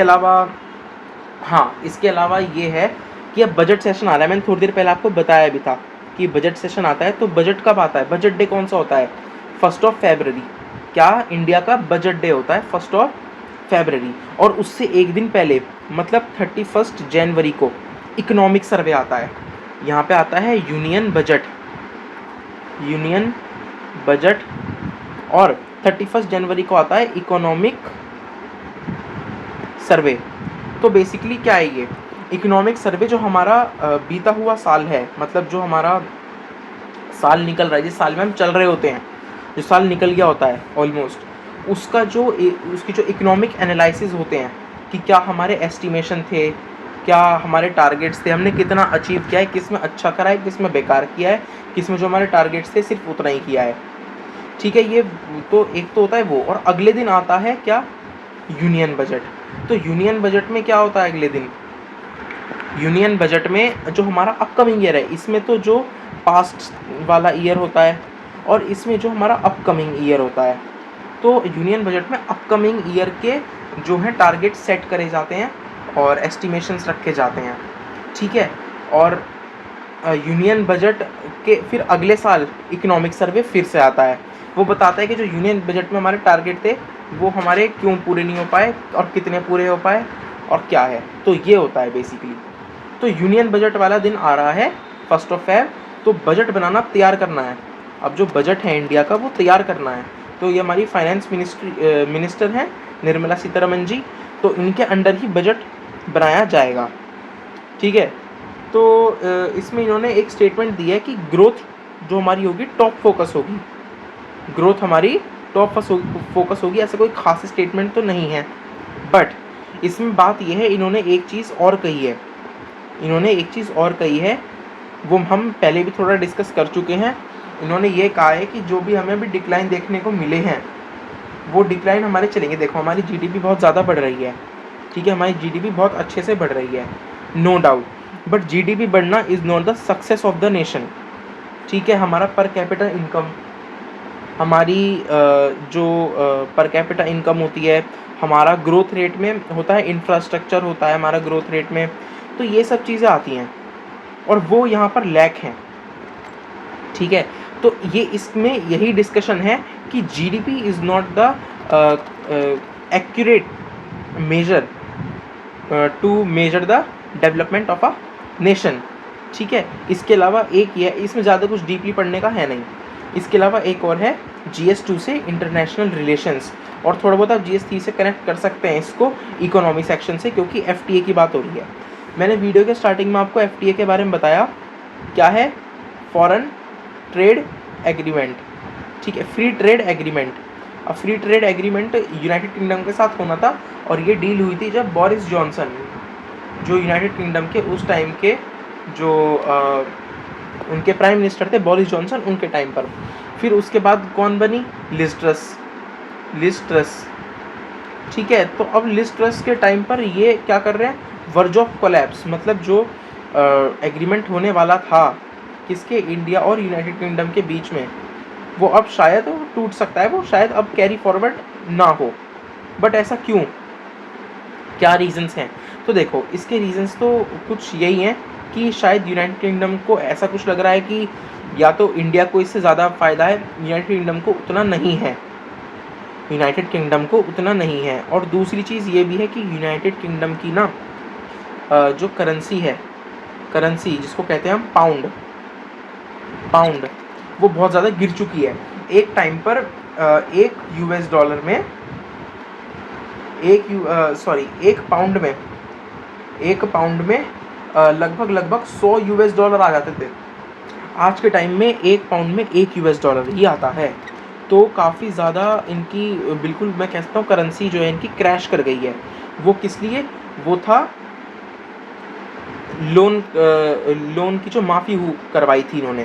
क्या करा था, जब लिज ट्रस पावर में आई तो इन्होंने जो लोन्स थे, जो बिलियनर्स के, मिलियनर्स के और जो बिजनेसमैन्स के लोन्स थे वो माफ़ कराए, ये कहकर कि जब इनके लोन माफ़ होंगे तो ये और ज़्यादा इन्वेस्ट करेंगे इकोनॉमी में, जबकि ऐसा हुआ नहीं। क्योंकि जो बड़े बिजनेसमैन थे, जो बिलियनर्स थे, उन्होंने इन्वेस्ट करने की जगह वो पैसा सेव कर लिया, तो जिसकी वजह से इनकी जो करेंसी थी वो क्रैश कर गई। क्यों? क्योंकि जो इनका पैसा था वो सेव हो गया, उसकी मार्केट की फ़्लो कम हो गई, जिसकी वजह से उसकी डिमांड कम हो गई। तो इन सब कारणों की वजह से उनकी करेंसी क्रैश कर गई है। तो कहीं ना कहीं यही एक रीज़न भी रहा है कि ये जो था FTA, ये वर्ज ऑफ कोलैप्स है, क्योंकि यूनाइटेड किंगडम क्या कर रहा है, बैक स्टैप कर रहा है इससे। इसमें इतना ही है, ज़्यादा कुछ नहीं है, बट हाँ थोड़ा बताना था इसलिए। अब मैंने वीडियो की स्टार्टिंग में भी डिस्कस किया था कि एक IMF की एक रिपोर्ट आई है, वो सुनने के बाद सबको एकदम इंडियंस को प्राउड हो रहा है कि that yes we are living in India. ये क्या है? देखो इसमें थोड़ा ज़्यादा कंजस्टेड कर रखा है, ज़्यादा झंझट का कर रखा है, यहाँ से नहीं पढ़ेंगे। और वैसे ये GS3 से ही है, ये भी किससे? इकोनॉमी सेक्शन से, ठीक है। तो यहाँ से नहीं पढ़ेंगे डेफिनेटली। मैं आपको दिखाता हूँ कुछ स्टैटिस्टिक्स रिपोर्ट्स। तो IMF की जो रिपोर्ट आई है, देखिए ये ट्विटर है, ये उनका ऑफिशियल ट्विटर हैंडल है, ठीक है। मैं भी ट्विटर पे हूँ, लिंक डिस्क्रिप्शन में है, जाके फॉलो कर लीजिए और चैनल को भी सब्सक्राइब कर लेना।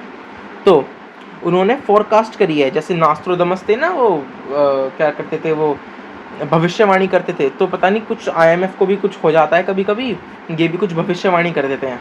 तो इन्होंने भी भविष्यवाणी करी है 2023 के लिए। तो इन्होंने क्या करी है? ग्रोथ। ये देखो ग्रोथ, एक कंट्री की ग्रोथ क्या है? उसकी GDP है ना।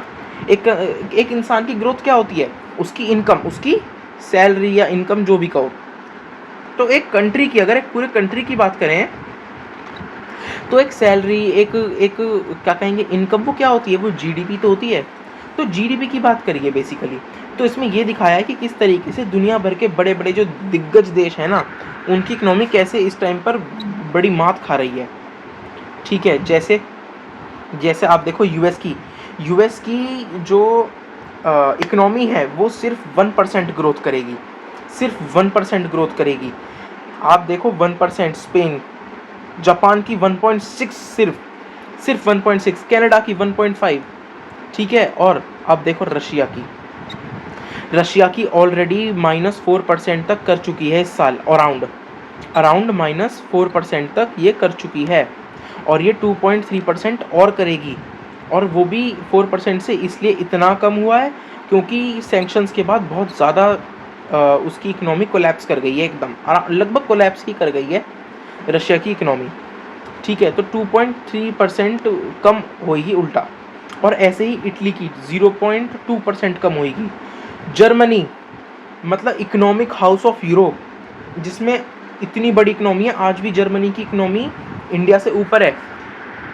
सबसे ज़्यादा सबसे ज़्यादा चाइना की इकनॉमी है सबसे बड़ी, फिर US की आती है, उसके बाद आती है जर्मनी की, नहीं उसके बाद आती है यूनाइटेड किंगडम की, फिर जर्मनी की, फिर इंडिया की, और फिर आती है जापान की। तो रिसेंटली हमने जापान को क्रॉस किया है, अभी हमने जापान को क्रॉस किया है।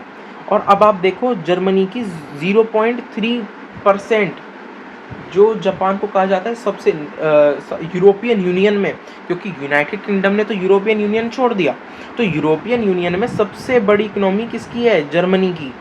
और वो अब इतनी कम हो जाएगी, 0.3% वो कम होएगी उल्टा। कम से कम यूएस की बढ़ तो रही है। बट वहीं अगर हम बात करें इंडिया की, तो देखो यार इंडिया की 6.1% है ग्रोथ। यस, 6.1%, और कोई बड़ी बात नहीं है। अगले 2 साल में प्रोबेबली, अगले 2 साल में डेफिनेटली हम 2 साल में, क्योंकि जर्मनी की इस टाइम पर इकोनॉमी 5 ट्रिलियन है और हमारी 3.5 ट्रिलियन को क्रॉस कर चुकी है। तो अगले साल तक या उससे अगले साल तक डेफिनेटली, हाँ, अगले से अगले साल तक हमारी 4 ट्रिलियन हो जाएगी, और ये और भी बढ़ने के चांसेस है। और जर्मनी की कम हो रही है, तो कहीं ना कहीं हम अगले 3 या 4 साल के अंदर अंदर ही जर्मनी को भी क्रॉस करके 4th नंबर पे आ जाएंगे। और फिर जर्मनी और यूके की लगभग बराबर हैं। इंटरेस्टिंगली जर्मनी और यूके की जो इकोनॉमी है लगभग बराबर है, तो कोई बड़ी बात नहीं होगी यूके को भी क्रॉस करके यूएस के नीचे बैठ जाना, मतलब यूएस के साथ बैठ जाना इकोनॉमी में। और कई सारे एस्टिमेशन थे कि कहते हैं कि चाइना और इंडिया 2 सबसे बड़ी इकोनॉमी बन के आएंगी बाहर, और वाकई में हो भी रहा है। ठीक है, तो इंडिया का तो कोई टक्कर ही नहीं है। बट हाँ, एक है चाइना। चाइना इंडिया के लगभग बराबर आकर बैठा हुआ है। इंडिया की जहाँ पर 6.1% है, चाइना की भी 4.4% की ग्रोथ लेगी। हालांकि इंडिया की ज़्यादा है, बट चाइना की भी कुछ कम नहीं है। अब देखो एक बात, 4.4% की ग्रोथ लेगी, अब चाइना की ऑलरेडी ज़्यादा है इकोनॉमी। अगर चाइना की 100 इकोनॉमी है और इंडिया की 60 है, तो 60 की 6% और 100 का 4%, तो ये तो हो गया 40, और 60 का 6% कितना हो गया 36। तो ग्रोथ किसकी हुई ज़्यादा? ग्रोथ किसकी हुई ज़्यादा? अगर हम नंबर्स में बात करें तो चाइना की ग्रोथ ज़्यादा है ना, इंडिया की कम है चाइना से। बट अगर परसेंटेज में बात करें, मैटर परसेंट ज़्यादा करते हैं कहीं ना कहीं। अगर आप मैक्रो इकोनॉमिक्स में देखो तो परसेंट ज़्यादा मैटर करते हैं नंबर्स से, तो उसमें इंडिया काफ़ी आगे है। ठीक है, अच्छा, इसमें अगर हम बात करें ना, और कुछ अलग नहीं दिखा रखा, ये दिखा रखा है इंडिया की इकोनॉमीज़ के बारे में ही इसमें चर्चा है। ये साल दिखा रखे हैं 2021 और 22 और अब 23 में। देखो इंडिया के, आप देखो रिपोर्ट्स, 2021 में 8.7%। वाई? कोविड का एक बाउंस बैक मिला था इंडिया को, कोविड का एक बाउंस बैक मिला था इंडिया को। ठीक है, तो ये सब देखने को मिलता रहता है, चलता रहता है, कोई बड़ी बात नहीं है। ठीक है, और हाँ, 4.3 नहीं था, 3.4 था रशिया का। ठीक है, 3.4 ऑफ रशिया। चलिए, अभी तो इसमें इतना ही था आज के न्यूज़पेपर में, तो हम अगला डिस्कस करते हैं। मैंने आपको एक क्वेश्चन दिया था, देखते हैं किस किसने सॉल्व किया है और किस किसने नहीं। तो I repeat the question, the wide shipping information exchange agreement signed with India, signed between India and which country? तो आंसर सही होगा इसका न्यूजीलैंड। तो वाइड शिपिंग क्या है? ये वाइड शिप्स होती हैं जो इंडियन नेवीज यूज़ करा करती हैं। क्या? इंडियन नेवीज यूज़ करा करती हैं वाइड शिप्स। ठीक है, तो इसकी इंफॉर्मेशन एक्सचेंज, तो बेसिकली इसमें एक सॉफ्टवेयर डेवलपमेंट की बात है। ठीक है, सॉफ्टवेयर और डेटाबेस की बात है, तो उसमें काम करेंगी साथ में। क्या? किनके बीच में साइन हुआ है? इंडिया और न्यूजीलैंड के बीच में। So that's all for today guys. और लेक्चर अच्छा लगा हो तो लाइक कर देना, सब्सक्राइब कर देना, शेयर कर देना, और हाँ, कोई भी डाउट हो कमेंट कर देना। रोज़ सुबह मैं न्यूज़पेपर लेकर आता हूँ ऐसे ही, और किसी भी टॉपिक पे कोई वीडियो चाहिए हो then let me know. Thank you.